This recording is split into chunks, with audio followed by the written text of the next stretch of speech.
Buenas noches a todos. Voy a exponer el tema de la conducta verbal. Vamos a empezar con una breve historia y voy a mencionar a Skinner, que fue el pionero en estudiar la conducta verbal.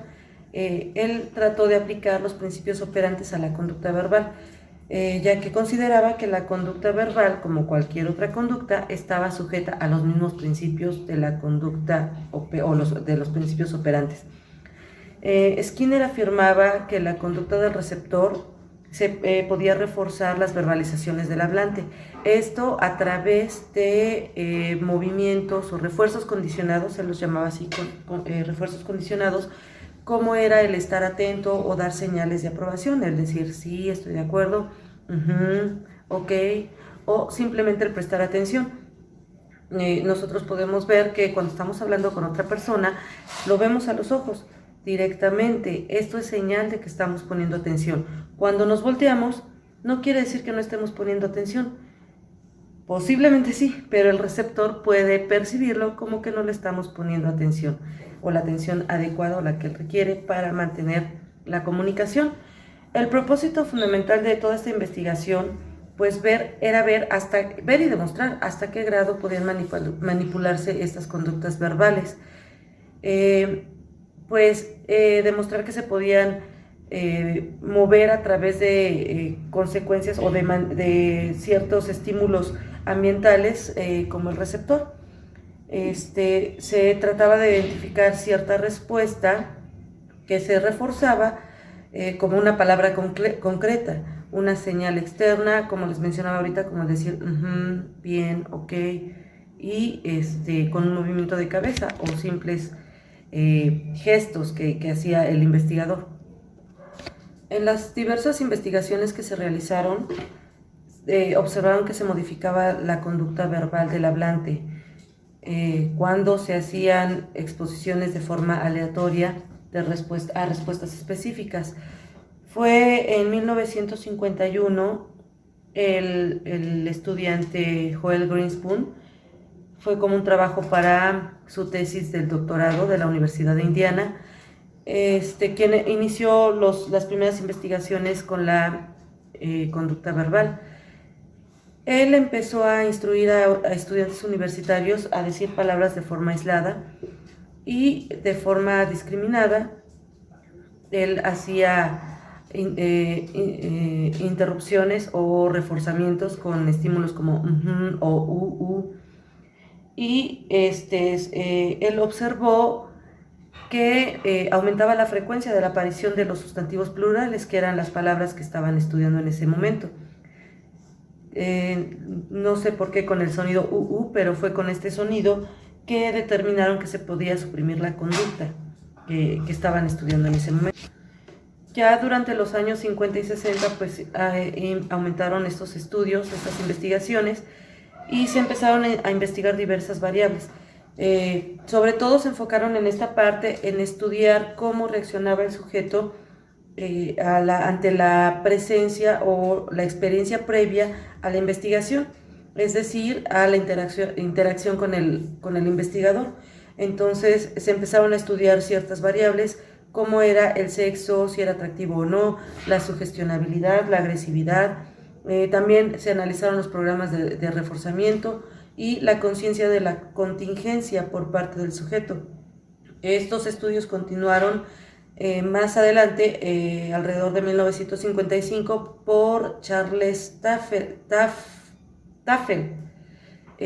quien también pues, viene de la Universidad de Indiana, y él profundizó su trabajo, ya lo traspasó al estudio de la psicología clínica, trabajando con pacientes de psicosis, neurosis, con pacientes geriátricos y algunos con retraso mental. También estos estudios pues tuvieron frutos en el campo de la evaluación psicológica. Fueron utilizados a través de los test proyectivos.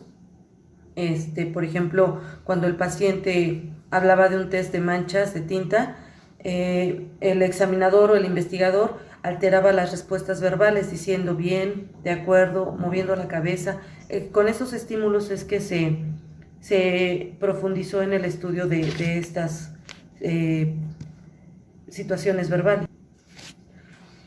Ya en el avance de estos estudios, aplicaron los condicionamientos verbales a la investigación de la conducta verbal emitida, lo simularon en situaciones de terapia, de entrevistas terapéuticas en el área clínica y se centraron en las respuestas que se parecían al proceso terapéutico.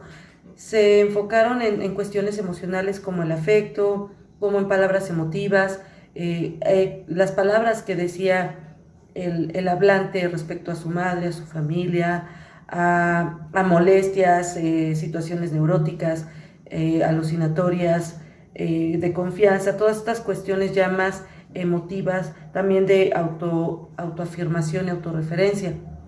Eso para ver la personalidad del paciente a través de la conducta verbal. En 1952, R.S. Ball, también de la Universidad de Indiana, investigó el condicionamiento de las respuestas verbales en una situación muy análoga a la entrevista clínica. Igual, utilizando los reforzadores, ajá, muy bien. Y en esta situación se tenía que exponer o construir una historia en la que se involucraba un hombre, una mujer y un animal. Conforme el experimentador aumentaba los reforzadores, se notó que aumentaba la introducción de animales en esta construcción de historia.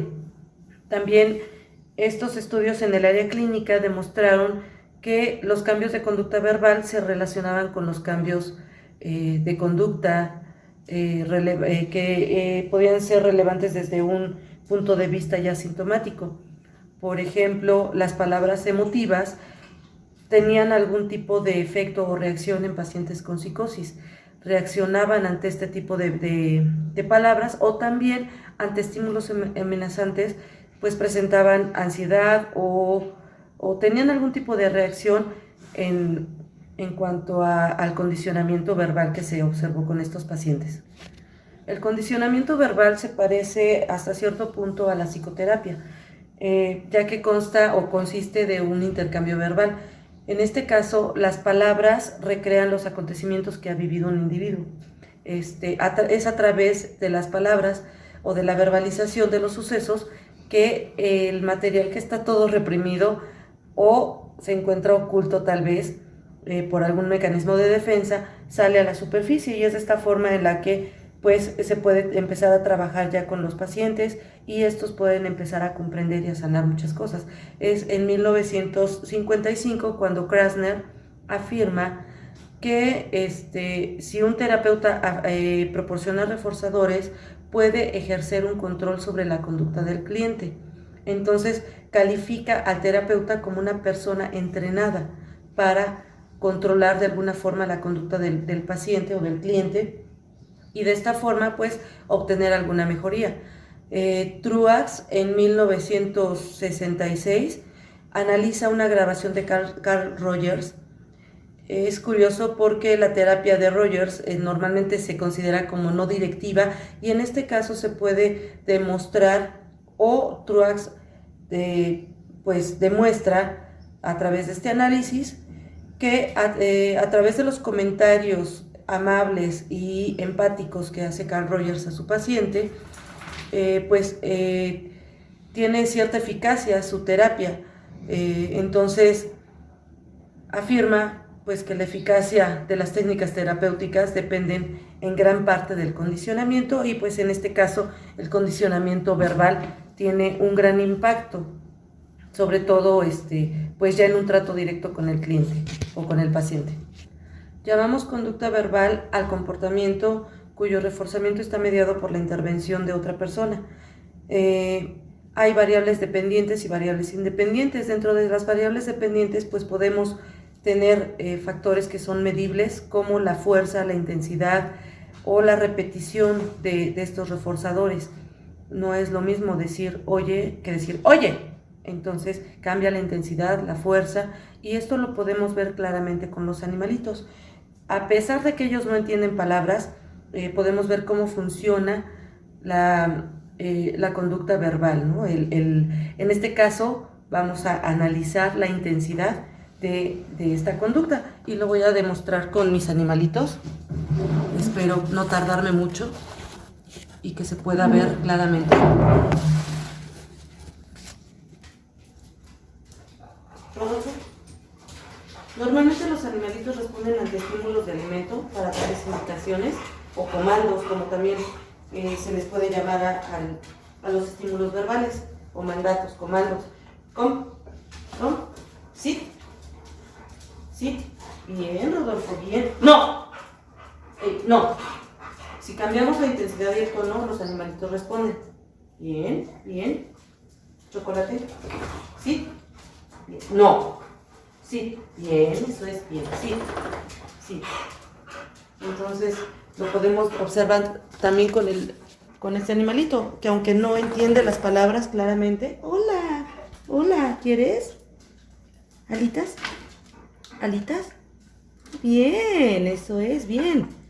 Aunque él no entiende lo que le estoy pidiendo, sí entiende la intención y la tonalidad que estoy manejando en este reforzamiento verbal y reacciona ante el estímulo.